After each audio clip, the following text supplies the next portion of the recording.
Well, hi, everybody. Welcome back to SAHMA's podcast. We're calling it the SAHMA Exchange, where policy, people, and property management meet. In today's episode, we're looking ahead to what 2026 has in store for affordable housing, and we couldn't ask for better guides. We're joined by Sonja Horn, President of Dash Compliance, and Breana Thomas, Director of Policy, Procedures, and Training at Fairstead.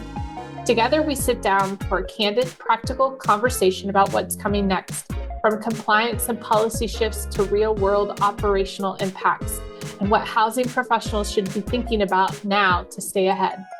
Welcome to the podcast, ladies. Thank you. I am so excited to be here. This is so great. I'm excited as well. Nice to see you. All right, let's just jump in. And maybe this will be a little bit of an icebreaker, but let's start big picture. When you think about 2026 and what's ahead for the next 11 months, what's one word that comes to mind that could describe where we're at in affordable housing? I would say expansionary. Probably, especially on the tax credit side. That One Big Beautiful Bill Act has really kind of expanded some opportunities there. For example, for the 4% tax credits, instead of having a 50% threshold, we're now kind of reducing that to 25% for that bond test. So I think that's going to make a big difference as far as, how we're looking at things from that perspective. And then, of course, HOTMA, as we all know, I think it's still expansionary. Obviously, there's a lot of room there to grow and develop. But that would be the word I would use personally. Yeah, that's a great one. I think I would go with anticipation. Like, I feel like there's a lot of changes on the horizon. We're ready. We're gearing up for it. And I think a lot of us are ready to see what's happening, and we're just kind of sitting on pins and needles. So just anticipation for what's actually going to happen and how it's all going to be rolled out, especially related to HOTMA. I would think it's pushed back. So I just feel like we sit with this aura of anticipation all the time. I agree with that. Yeah. Yeah, that's good. Anticipation and a little bit of anxiety, maybe just a little bit. Probably, yeah. I think there is anxiety there for everybody, just because they keep changing the rules. They keep changing what's allowed for management discretion. And then they're like, oh, well, actually, it's not up to you. We want you to go this direction. And then we're, rewriting all of our tenant selection plans. So there's some challenges there. Definitely. Those are two really great words and a great place for us to start this conversation. So building on that, when you look at where we are right now, what feels fundamentally different about this moment in the industry compared to even 2 or 3 years ago? I think for me, it's just confusion. I just feel like a big sense of confusion across the board we've got administration changes happening. Things are being rolled back. Nobody knows what's going to happen next. We hear one thing, we hear something else. So I feel like even just a couple of years ago, while there was changes, there was a lot more consistency. And I just feel like at this point, confusion is just kind of the word of the day. Just it feels less comfortable, but it also feels a lot more potentially dangerous. Like, we're just confused on what is happening and what we're allowed to do and what is actually happening. It feels a little bit like whiplash, I think. Yes, right? 100%. Yes. Like, yes. One day you think one thing is going to happen, the next day something completely different happens. And I don't know how on the property management side you all stay sane long enough to get your jobs done, honestly. Right. So there's a level of insanity that comes just anybody that voluntarily stays in this industry. Right. I feel like I agree 100%. We've all just decided we are partially all crazy if we do this for a while. Yeah. And I definitely agree. That uncertainty is really, I think, where that trepidation across the board, we don't have any solid answers. It's here's this great big package of regulations, and we're going to keep changing how we're defining that package of regulations. But at the same time, we're going to expect you to roll that out too. Right. So, right. And I think we're also seeing the current administration rolling back a lot of fair housing guidance. And so it's just, it's still the law, but the way that HUD is interpreting it is now different or completely rolled back. And so how do we manage all of that process is difficult. Right. Yeah. And I think in that case, you have to ask yourself too, well, how much does it really matter how HUD's interpreting it? Because we still do in the court of law still have to implement everything. We could still Exactly. get sued if we're not 100%. following something, right? Right. And that's part of the confusion. People need to understand that, whatever you're hearing from HUD or from the administration, unless the law changes, you can't have a disconnect there. So, yeah. Well, in the past, like you talked about, like 2 or 3 years ago, even before that, when Change 4 came out to the HUD handbook, it was pretty black and white. It was pretty clear. The regulation was consistent. And now it's not like that. Everything is up to me. So, HOTMA, talking about what's changed in the past few years, the difference in where we are a few years ago and where we are now really has a lot to do about preparing for this HOTMA change. With the implementation continuing to shift and evolve for HOTMA, what challenges are you seeing right now on the ground? Personally, I would say implementation became kind of a staggered reality instead of just a singular event that happens. And because of the extensions that are made, right now we're navigating what basically a limbo, right? We're in limbo. Some programs are live, some are waiting. Our software systems are trying to catch up. HUD tracks 203A. We don't have the updates for those. Another challenge with it is our layered properties. When we have HUD and tax credits, we're struggling with where do we follow the compliance? Where do those guidelines lie? Certain state agencies are implementing and enforcing HOTMA regulations on the tax credit side, whereas on the HUD side, our software systems and our programs just aren't ready for it. So now we're kind of balancing two completely different regulations. I would agree 100% with that. When I think about the problem with HOTMA right now, it's with layered properties, because every state agency that I'm encountering is expecting full implementation. And when you're balancing that specifically in your software, but also in the mindsets of your managers, like they're actually trying to balance two completely different regulations at the same time that they're supposed to be able to do together. And I think that is a real struggle. I also think the longer this thing is delayed, the less people are taking it seriously. So if you keep saying, oh, it's going to be next year, it's going to be next year, no one is really expecting it to happen at this point. And so we've kind of slowed up on a lot of the training and a lot of the interim implementation because what's the point if it's not going to happen? So I think it's a lot of just a lot of a problem with mindset as well. I agree. Do you really think it's not going to happen? Or do you think that's just I don't think that we have a choice. I mean, I don't think people understand that this is not a HUD thing. I mean, the law was changed quite some time, 10 years ago now.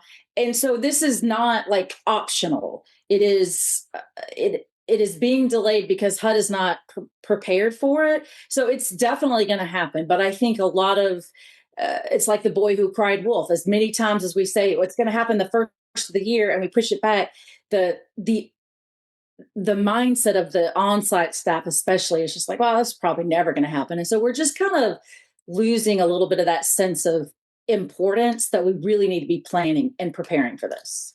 Mm-hmm. I think it's not that we don't think that it's not going to happen. It's that that's the consensus, is because everything just keeps kind of staggering and changing and things like that. That's the energy that it's giving. Not that that's the reality. That's just the danger zone of the energy being given. Yeah. Yeah, as my 12-year-old son would say, it's giving questionable, mom. Yes, exactly. But what you're saying to simplify it, and I don't think HOTMA can be simplified that well. I feel like it's just this big beast that's hard to wrap your mind around. But to simplify it, it's not a matter of if, but when. And so you're better off getting ready now. Right. So when it does come, you're ready no matter what. Is that what Yes. you're saying? 100%. Yeah. All of this HOTMA talk really has me thinking, and I'm sure I'm not the only one to have ever thought this. Is HOTMA actually going to simplify things long term?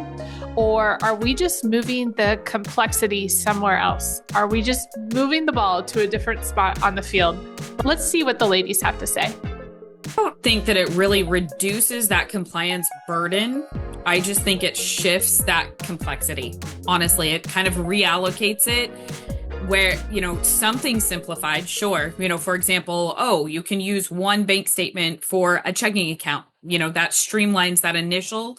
But once you step outside of that regulatory framework introduces a lot of risk for interpretation that's going to complicate that entire scenario. It's the audit environment itself. That's where I see my concerns, with things being so open to interpretation and, discretion of implementation.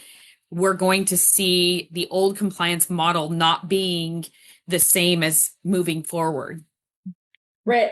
I agree 100%, Breana. I think the problem is, I feel like 85% of HOTMA is positive, good news for on-site managers.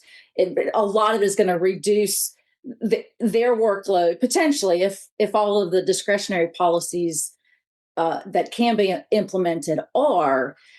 I think part of the problem is going to be, again, when you have an inspection and someone is reviewing your files, there has to be some clear way of explaining what policies we have implemented and when. And then, I review files all day, every day. And if I have one property that's doing something different, it takes, a shift in my mind. It's going to make audits go twice as long because you're doing something completely different at every single property.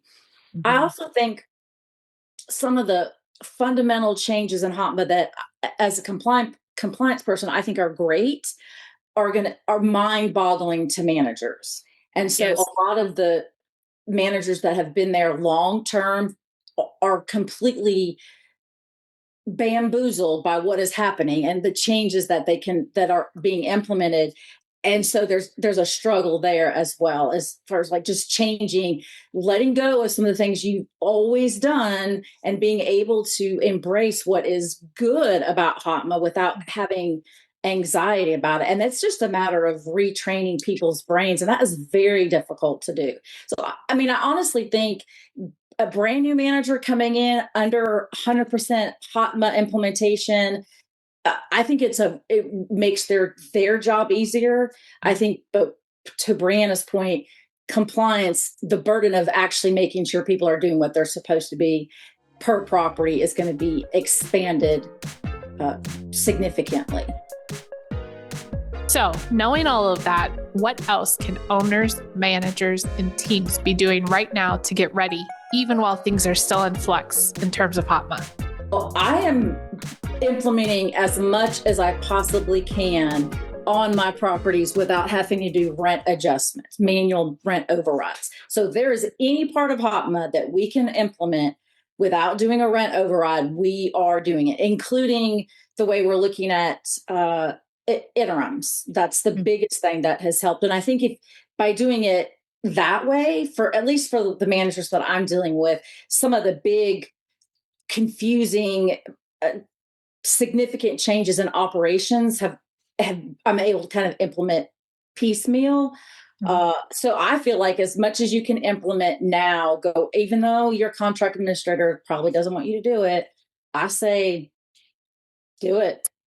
Sonja, how many states do you operate in? I'm just curious. Approximately. Six So, I mean, mostly in the Southeast. So, okay. And again, I think that's the other, coming from where I'm coming from, we operate in 27 states, 26, I think 27 states. So it's a lot more nuanced for us because we have some states that are saying absolutely follow these HOTMA rules. Some states are saying absolutely not. So it's not been quite as an easy shift. I think when you're looking, it depends on your region. It depends on your portfolio size. We've made the decision to not roll out anything on the HOTMA side as far as HUD goes and only implement the required policies on the tax credit side simply to prevent the confusion because we just at that level it creates too much confusion. No, I think 100%, yeah. And I think so to answer your question, I think really it's going to depend on the property management company, the portfolio, the states that you're operating in, the size that you're operating in. To get all, even for our HUD audits, our MORs, right? We have to have all of those HOTMA TSPs ready because they want to see them. They want to look at them. Well, we've now revised those TSPs 4 times. And when you're looking at over 200 properties and revising TSPs for the ever-changing HOTMA regulations, when they, add something else or, remove something else, I think that's really where the challenge comes in. So I think it's going to be a case-by-case basis, depending upon your portfolio. Yeah, 100%. Okay, let's shift gears a little to something else entirely, but that everyone is still feeling. Let's talk about insurance in 2026. What are you seeing and why does it feel like such a pressure point right now? I mean, we've seen quite some extensive increases, right? Especially through 23, 24. I don't want to get too comfortable. I would hope that it stabilizes. If you're looking at trends, we would expect it to stabilize.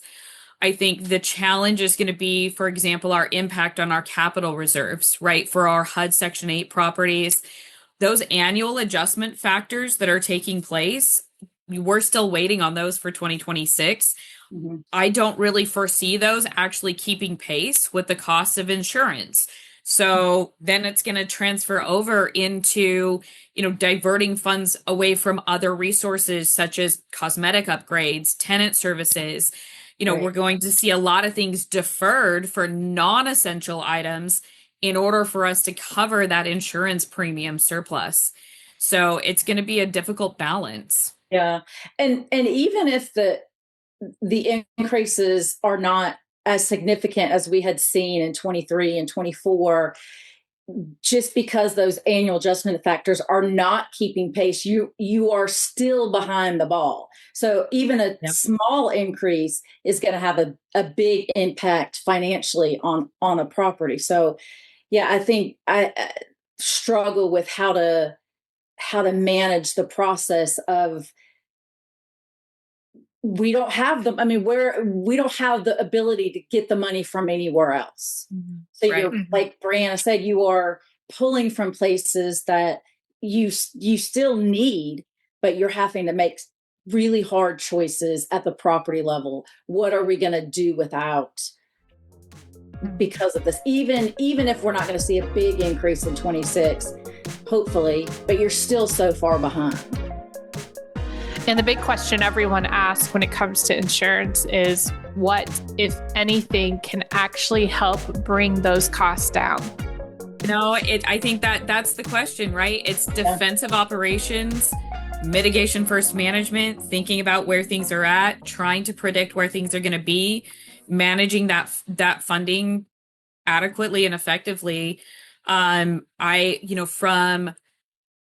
I think the management perspective, preventative maintenance, right? So that you really emphasize and focus preventative maintenance to kind of avoid larger expenditures down the road. That may potentially help. But again, it's also dependent on the portfolio, the size of the property. I mean, there's so many factors that can be involved in a situation like that. The challenge is identifying other sources of income. And I think we had a session about this I think at the last SAHMA leadership conference about, are there other resources out there that we can tap into, grants for our property? Are there things that our residents can get? So I think the idea of maybe being a little bit creative and thinking outside of the box, what else might we be able to utilize as far as just sources of income for the property? I mean, that's a lot of work, though. I mean, that part of the problem is who's going to manage that process. But at this point, when you're under an OCAF, you're struggling to pay the bills. Yeah. I will say one positive thing. I know a lot of what we're talking about are the challenges. Something that I've noticed, though, that's really unique in the past, I feel like property management companies were kind of competitive, right? Because we have to be. Who's managing the property? Who we want to take. But I'm seeing a lot more collaboration and a lot of sharing of resources with these new changes coming into play, because at this point, it's almost about preservation for all of us. Right. And so I will say from that perspective, like even at the SAHMA Leadership Conference, you saw so many people collaborating together, owners, investors, property management agencies, and even our state agencies working with us to try and get creative. Right. That's a great point. It's a different time. We are working together in a way that we might not would have even a couple years ago, which is a positive thing. I love it. Yeah. A couple of minutes ago, Sonja was just talking about something else that ties right into another challenge. We're talking about additional income sources and the compliance around them. And I'm wondering who's going to actually manage all of that, because it seems like a lot of the properties are having staffing issues and we're short-staffed, or we're losing staff, or we can't recruit enough staff. Let's talk about that for a minute, about staffing and actual capacity at the property level. A huge impact. And I will tell you, one of the biggest things that we noticed during COVID, people completely switched tracks. They switched careers. So we had people that had long tenure in the industry, and for whatever reason, they just completely said, you know what, I'm taking a different route. And we lost a lot of those seasoned people on all levels. And so now what we're finding is bringing in people that are new to the industry. That's a big challenge right now, simply because how do you bring somebody in and say, well, here's these compliance guidelines, but only follow these over here. And then in about maybe a year, or maybe not, you have to follow these other ones. Right. And that, I think, that's a big challenge, because it creates instability on the sense of like our site teams, so that, I think, is really where we're struggling. I know to bring people in, and part of that, if you have a good solid team on your management team, though, that can provide in-house trainings and then supplement with like SAHMA, online learning and those educational trainings, I think tag teaming that together is going to really help to strengthen our workforce. If they feel supported, they're more likely to stay. Agreed. I agree 100%. Because it is a very difficult time. I think the type of manager that we have looked for in the past, or has kind of taken on that role, has been a really good box checker. Like, follow the rules exactly the way they are. You've got a checklist. You do this thing, and that is having to change. So it's a little bit more difficult to find managers that have the ability to kind of think outside the box and have flexibility. I think, a lot of the managers that have been in the business are used to doing things a certain way. And now we're trying to find a different type of manager that can kind of go with the flow and embrace changes. And quite honestly, though it's difficult to afford. I mean, we're talking about having problems paying insurance bills. I mean, you can get $18 an hour working at McDonald's. mean, it is a very difficult time to find the type of employee that can handle all of this and cope with what's happening and what's changing, and not just be a box checker. And I think that is a struggle that I'm seeing right now with a lot of the losing staff, bringing on staff, and then current staff just not being able to change the way they process how they're doing stuff. So it's definitely a challenge. Probably one of the biggest challenges, I think, for management companies right now is staffing, adequate, good employees. Okay, so while you were talking, my mind kept going back to recruitment. How do we find these almost unicorns? And how do we keep the right people, the people with compliance knowledge, flexibility, and commitment, especially when pay and burnout are real issues? The way that we handle it, obviously testing for that compliance knowledge. One of the things that we've implemented in our interview process is an affordable housing compliance quiz. And it throws people a curveball. They're like, this is weird. I've never taken a quiz during an interview. But it has been so effective in our hiring so that we're getting good, solid hires. So I created a quiz. Our regional managers use it. Our compliance directors use it. And we have found it to be very instrumental in finding good, knowledgeable people. Because if you've got the base knowledge, I can work with everything else, right? If you've got just an even base level of understanding. And then from there, I think it's really about empowerment and opportunity.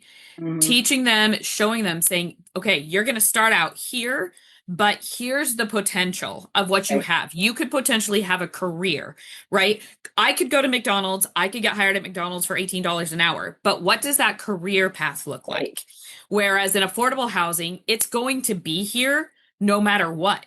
The whole entire market could flux and change. We are in a recession, and we all have jobs in a recession because, in fact, it only emphasizes our jobs. And so that's where I think the selling point comes from, is the career path that it potentially has, the knowledge power that it potentially has, being able to get certifications and education within the industry that don't necessarily require a long, extensive college path either, because that's one of the challenges that I'm seeing now too. Our young generations, I have a 23-year-old daughter, she's going to school, she's going to college, but not everybody, most kids don't have that opportunity. They don't have the funding to go to school. And so I think giving them the idea of a lucrative career without having that debt, I think that's where your sell points are. Right. I agree. That's a great point. I also think there are things management companies can do that are not financial to assist and encourage and motivate their staff. I mean, simple things like an extra 3 hours off if you complete this task, you stay above whatever vacancy level. Some other ways, to motivate and encourage that aren't necessarily cash in the bank. I mean, I always told my managers, like, I'm not sitting in over your shoulder. If you need to go run to the post office or the bank or go pick up a kid or take them to the doctor's office, it can be a very flexible job. So I think pointing out some of the perks that you get when you're actually on site and being a manager, I think is also a good selling point. I think, they deal with a lot. So how can we, outside of increasing their paycheck, give them compensation in other ways that will encourage and motivate them? Sonja, that's great. That reminded me, actually, we implement summer Fridays. So if your performance at your property, if your occupancy rate is up, if you have your deliverables met, if you meet those guidelines, your Friday ends at noon all summer long. That's perfect. Yes. That's a huge incentive, right? That's free hours. You did a good job. You worked hard. Go spend those long days and have a long weekend with your friends, with your family, really creating a culture of work-life balance. Yes, I think that is huge because they feel like they work 24/7 already. So whatever we can give them to help them manage that is something they're not going to get somewhere else. So I think that's an awesome thing. Yay. Yeah. Love that. And that all brings us to technology. AI and automation are everywhere right now. Are they actually helping, or are they just shifting the workload into a different kind of complexity? Let's talk about it. I'm going to say it depends on your staff. Like I'm a boomer, and so technology scares me. Like I can remember when my grandparents were like, we don't want to do the Facebook. And I'm like, oh, the Facebook is so easy. And they just couldn't get it. And now I'm that way with Chat GPT. Like I can't, it's like a mental block right there. I just can't get past it. So I think some of our managers are just purely challenged because of being afraid of it, not being, whereas, my 27-year-old is like, I've been on chat all day. I was like, what are you doing? Well, we have everything figured out. So I think there's the potential for it to be very helpful, but some of my managers are just so terrified of letting go and trusting it that I see some fear there that's kind of holding them back. And I think too, there's a balance where people get job security, right? They're afraid that it's going to replace them. I hear that a lot. And I think helping them understand that this is not a tool. There are way too many gray areas in affordable housing for an AI tool to completely replace the human aspect of it. That's just the reality. So helping them understand that and explaining, a file review, for example, you could run a file through an AI program and have it double check all of those dates of birth, birth dates, social security numbers, that minutia that takes us so much time to spot check, allowing you to focus on that higher level compliance stuff and buying back that time. So one of the things that, we always say in affordable housing, when somebody says, oh, I'll do it later, right? Later never exists in affordable housing. So that would actually eliminate a lot of that do it later, right? Now we're getting a little bit of that time back so that we're not having to spend so much time. It takes care of the smaller aspects. Yeah. And you just have to get buy-in from your staff. You've got to, let them see the benefits of it firsthand. And I think that is helpful. I don't think there's anything about it that is adding time. I think it's always going to be beneficial. It's just getting them to embrace it and actually use it. I agree. I also want to zoom in regionally for a moment. Is there anything specific to the Southeast part of the United States that owners and operators should really have on their radar continuing into the second quarter of this year? I think it depends on your states and where you're operating, right? So we operate, for example, Texas, from a tax credit perspective, TDHCA has a whole list of statutes that we have to follow on the tax credit side, and interweaving those into how we're implementing HOTMA on the HUD side. I think that's where the state differences are really going to be noticed. I think the other aspect too is you're seeing a shift in the third party agencies that are doing those MORs, right? CGI Federal is a really big one. You're seeing some of those state agencies shifting in their staff turnover, which then means now we're having to learn a whole new set of basically interpretations, right? And then from a political aspect too, with all of this shift and change at HUD from a federal level, the people that used to be there that maybe have all that historical knowledge, that's going to be a challenge too. So it's going to really, I think it's not just state specific, maybe from a tax credit perspective it is, but I think it's going to be on every level. Yeah, I would agree 100% with that. So we've covered a lot of heavy challenges so far today. I want us all to take a deep breath and end this part on a positive note. With everything going on in the industry right now, what's giving you hope right now? I think it's on everyone's mind.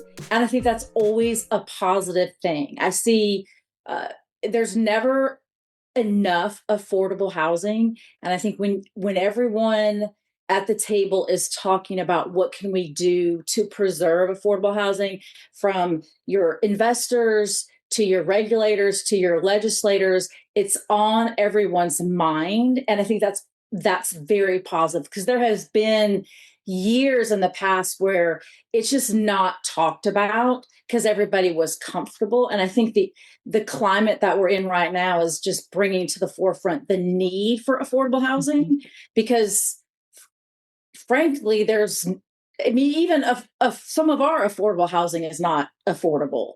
So I feel like just the idea that it's so on the front stage in everyone's mind is very positive. And I can see that having big impact in the way laws are written in the future, hopefully in the very near future. But I think that it's always good that people are talking about it. It's on their mind. I actually very much agree with that, Sonja. I will say I travel a lot for work, and I have for most of my career. And I would say 5 years ago, if I'm sitting next to somebody on an airplane and, they're like, "Oh, what do you do for work?" And then I'll say something about affordable housing. More often than not, I will get somebody that has a very negative attitude, and they'll have a very negative conversation, or they'll lead out that way, right? It gives me an opportunity, of course, to talk about some of the amazing things, and talk about the housing, and talk about the checks and balances, and kind of shift that mentality. But I think now, like you're saying, it is now so much in the forefront. The average working American is struggling to meet base housing costs. You have two working parents, and now people are actually realizing, okay, wait a minute, there is so much more to this. And this actually is a need, which then brings investors to pay attention, right? So now we're seeing more investors. They're with this new shifting, like we talked about in the beginning, with the changing in the tax credits and how they're looking at, bonds. I think all of those things are really positive, because it's shifting the way that people are actually looking at affordable housing. It's changing that mindset from such a negative view to something that is a lot more positive, because now they're realizing, oh, this is a big deal. We do need this. This is incredibly important, and it does impact every single one of us. Right. And the more it's talked about, the more people recognize and see that when you say affordable housing, you don't mean the slums. Right. I mean, when we're all talking about it, we see how good the affordable housing stock is. And I think that's helpful too, to kind of enlighten people, like you were saying, Breana, about how different it is now than it was 10 or 15 years ago. So I think it's a very positive thing. Yeah, the standards, our physical condition standards. Okay, yes. All of those things. I mean, really bringing that to the public's forefront and conversation. They're starting to see that it is a unique situation, and it is valuable. And last question. If we were sitting here again a year from now talking to each other, what's one challenge you really hope we can say we've figured out and cracked the code by 2027? Lock down HOTMA. Let's 100%. just lock it down. Let's lock it down. Let's execute it. Let's rip the Band-Aid. It is done. Let's get it done. Stop talking about it. Stop pushing things. Make decisions, right? That's really, I think, what everybody in the industry wants, because once that's done, then we can start training, right? It puts even training in this weird limbo. So then we can start training. We can start rolling out forms. We can start rolling out policies and procedures. And then we can kind of shift back into that standardized norm of, here's what we're expected to do. Here's what we're expected to follow. And that in turn gives that confidence back to all of our staff. I would agree 100%. If we don't have HOTMA finished, we would consider 2026 a failure. We got to have it done. Yes. Well, and I think we would lose a lot of our team too, our staff, because they're just they're exhausted with, it feels almost flippant, right? Like the flippancy there, they're just exhausted with the back and forth. Yeah. So we need to put that confidence back in. We need to help them feel empowered. We need to give them all of the tools, and we can't do that until things are set. HUD does that. Right. Right. So HUD needs to do that. And then we on, at the management level, we can create that confidence in the rest of our teams. Before we wrap up, a huge thank you to Breana Thomas and Sonja Horn for joining us today and for sharing such thoughtful, practical insight on what's ahead. These conversations really matter, and we appreciate them both for being part of it and taking time out of their day. And thank you to everyone who listened. I'm sure as you listened, you could hear yourself in Breana or Sonja. We in this industry really have more alike than we do different, and it doesn't matter which property management company we work for. Be sure to continue following the SAHMA Exchange, where policy people and property management meet, available wherever you get your podcast. We'll see you next time.